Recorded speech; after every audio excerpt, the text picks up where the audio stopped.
Hanap mo ba ay good vibes mula sa mga storyang hatid ay good news? Sagot ka namin! Ang programang walang ibang dala kundi magagandang kwento at balita mula sa mga storyang kapupulutan ng inspirasyon, pag-asa at tagumpay hanggang sa makabuluhang pagbabago sa lipunan. Siguradong good vibes yan! Dito lang sa programang magbibigay ng mga balitang mas maganda pa sa good news. Ang The Better News. Mapapanood mula Lunes hanggang Biyernes, 1 p.m. sa DZRH TV. Panibagong araw na naman para sa mga balitang hatid ay good vibes. Ngayong araw, sagot na namin ang mga balitang tiyak na magpapa-feel better sa'yo. Dito, bawal muna ang nega. Dahil live naming ihatid ang positive news sa DZRH TV Facebook, YouTube at DZRH News website. Ako si Rovic Manuel, ang tagapaghatid ng mga balitang mas maganda pa sa good news. Ito ang The Better News. Una sa Pilipinas, una sa Pilipino.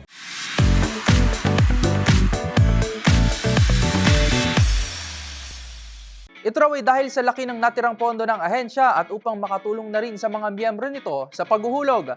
Ang mga detalye ihahatid ni Milky Regonan.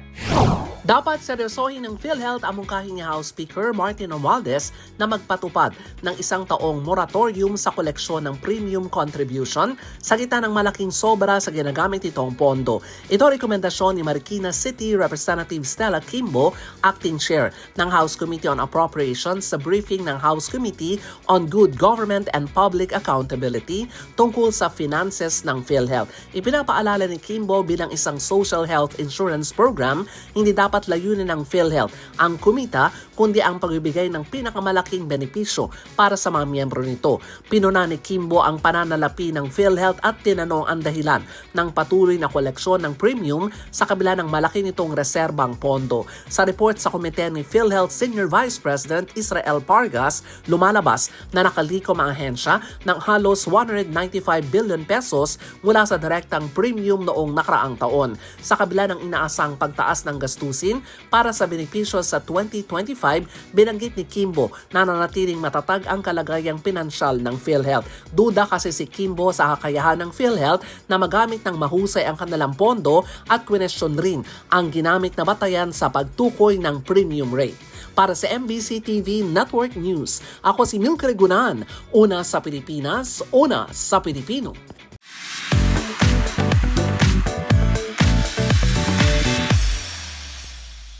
Idineklara naman bilang National Shrine ng Catholic Bishops' Conference of the Philippines o CBCP ang 3 simbahan sa Pilipinas. Ang iba pang detalye at kung ano-anong simbahan yan sa report na ito. Idineklara na bilang National Shrine ng Archdiocesan Shrine of Mary, Queen of Peace o mas kilala bilang EDSA Shrine. Kasama rin sa mga idineklara ng Catholic Bishops' Conference of the Philippines o CBCP ay ang Archdiocesan Shrine of Our Lady of Loreto sa Sampaloc, Maynila at Diocesan Shrine of Our Lady of Aranzazu sa San Mateo, Rizal. Ibig sabihin, kinikilala na ng simbahang Katolika ang mga naturang simbahan bilang makasaysayan, mahalaga sa kultura ng bansa, kilala sa pagdedebosyon, mga religious events, milagro o aparisyon. Paraan din ang nasabing pagtatalaga sa mga naturang simbahan upang itaguyod ang liturgical celebrations, pastoral care at ministry sa mga mananampalataya. Mababatid na bago maging isang national shrine ng isang simbahan, dapat muna itong italaga bilang diocesan shrine ng lokal na obispo o arsobispo. Para sa DZRH TV, ito si Rovic Manuel, una sa Pilipinas, una sa Pilipino.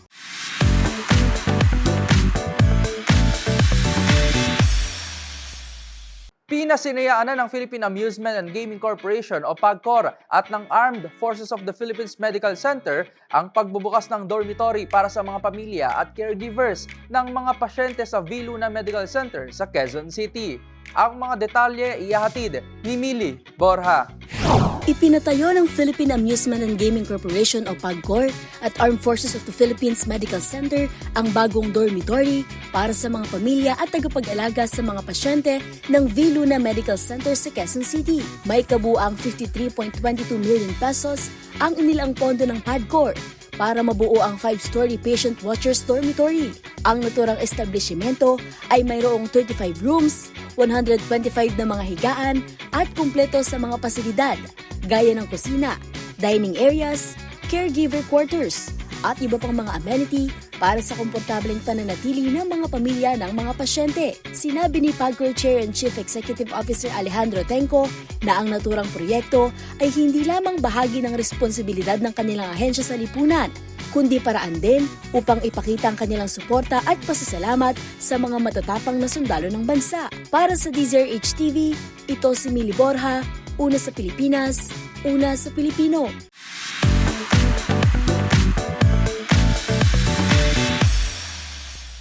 Mas pinaigting pa ng Department of Tourism o DOT at ng Department of Social Welfare and Development o DSWD ang kanilang ugnayan para suportahan ng mga tourism worker na naapektuhan ng mga nagdaang kalamidad. Ang iba pang detalye tutukan sa report na ito.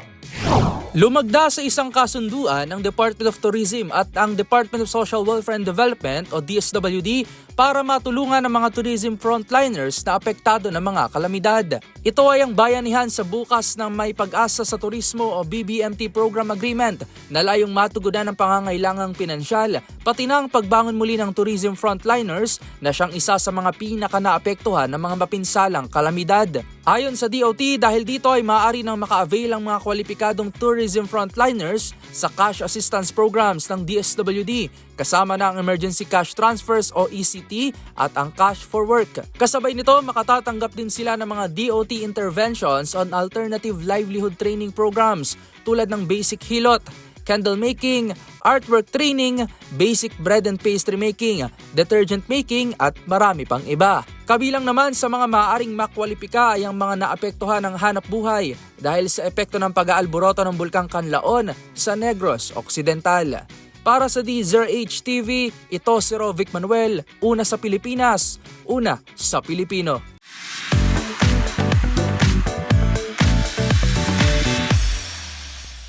Tiniyak naman ng Department of Human Settlements and Urban Development o DSUD na dekalidad at matibay ang mga pabahay nito sa ilalim ng 4PH program laban sa mga kalamidad. Ang mga detalye ihahatid ni Arnold Herrera.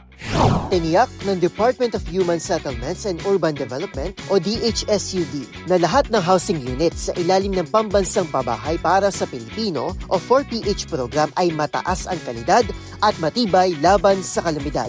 Ito'y matapos manawagan ni Pangulong Bongbong Marcos sa DHSUD na magdisenyo ng climate resilient na pabahay upang mabawasan ang epekto ng kalamidad at matiyak ang kaligtasan ng mga tao. Ayon kay DHSUD Secretary Jose Rizalino Ocuzar, sumusunod ang mga pabahay sa building code at nakikipag-ugnayan din ng ahensya sa gobyerno at mga lokal na pamahalaan sa pagtatayo ng mga housing units. Sinabi rin ni Ocuzar na ang mga pabahay sa 4PH ay hindi matatagpuan sa delikado o disaster-prone na lugar at nakasunod sa local shelter plans ng mga lokal na pamahalaan. Sa kasalukuyan, mayroon ng 56 na proyekto ang ahensya sa ilalim ng 4PH ang nasa development at construction stage na. Para sa DZRH TV, ito si Arnold Herrera. Una sa Pilipinas, una sa Pilipino.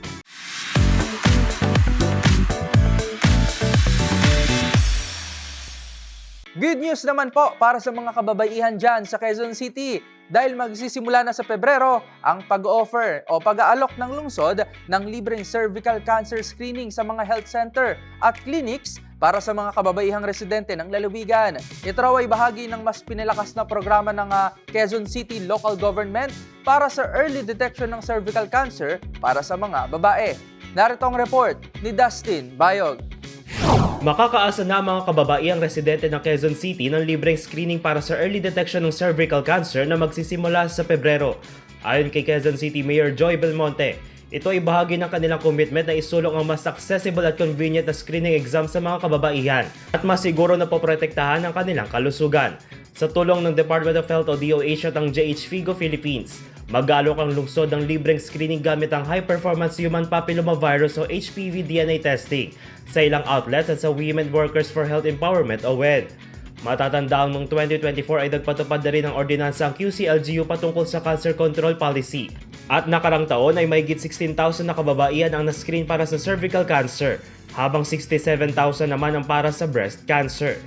Samantala ngayong taon ay kasalukuyang pinapalawig din ng lokal na pamahalaan ng QC ang screening program para naman sa lung cancer. Para sa DZRH TV, ito si Dustin Bayog. Una sa Pilipinas, una sa Pilipino.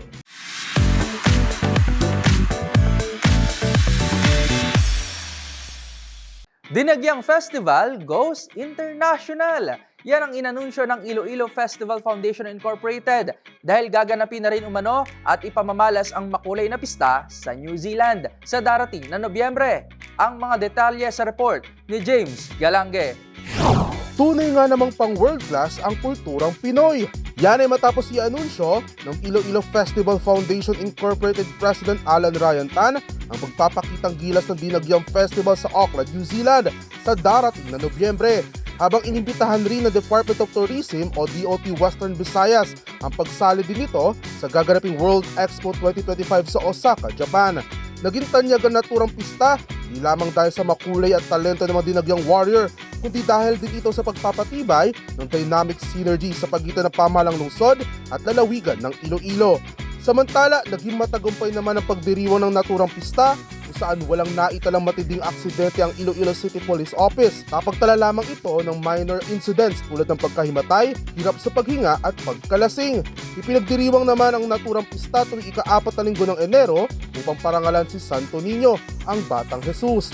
Magugunitang nadepensahan nito ang kanilang titulo noong nakaraang taon bilang Grand Champion sa Street Dance Competition sa tinaguriang Grandest Festival in the Philippines, ang Aliwan Fiesta. Para sa DZRH TV, ito si James Galange, una sa Pilipinas, una sa Pilipino.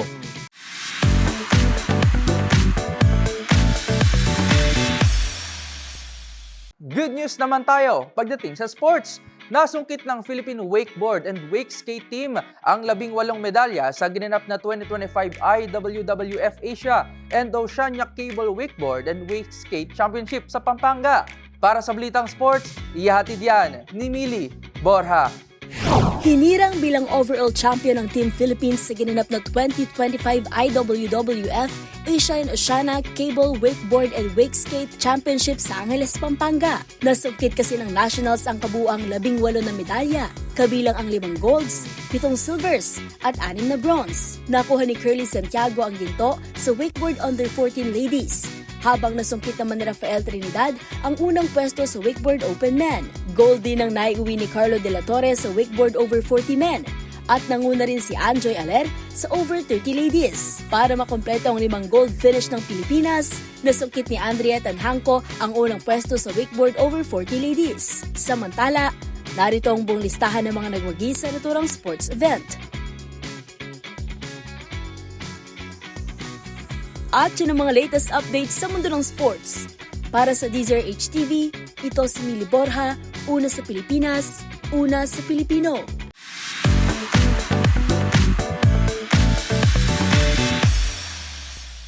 Dream come true para sa Filipino chef na si Paulo Donca na mapabilang sa semi-finalist ng 2025 James Beard Awards. Ang ating kababayang nakabase sa Washington, D.C. at owner ng restaurant na Hiraya nakapasok sa ilalim ng Emerging Chef category. Idinaan naman ni Chef Paulo sa isang IG post ang celebration sa naturang achievement, special mention ang kanyang mga mentor. Ayon sa 34-year-old Pinoy chef, ang pagkilalang ito ay hindi lamang sa kanya kundi maging sa kanyang incredible team at isa rin anyang karangala na mairepresenta ang bansa sa itinuturing na isa sa mga prestihiyosong award-giving body sa mundo ng culinary. Tinapos nito ang post sa mensaheng, "This one is for all of us, mabuhay! #Filipino Food Forward." Ang official nominees ay lalabas sa April 2 habang ang James Beard Restaurant and Chef Award Ceremony ay nakatakda namang ganapin sa June 16 sa Lyric Opera sa Chicago. Para sa DZRH TV, ito pa ng Showbiz Angel, una sa Pilipinas, una sa Pilipino.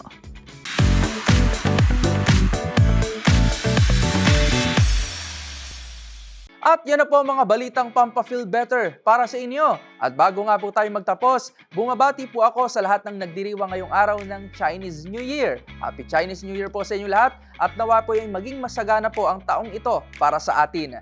Magkita-kita po tayo muli bukas para sa ating panibagong Good Vibe episode. Kaya naman, para sa ating mga live streamers sa website, palagi lamang pong tumutok. At kung may gusto kayong share na balitang hatid rin ay good vibes, i-comment nyo na yan sa ating comment section.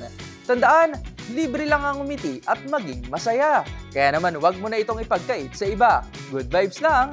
Ito ang The Better News. Para sa DZRH TV, ito si Rovic Manuel, una sa Pilipinas, una sa Pilipino.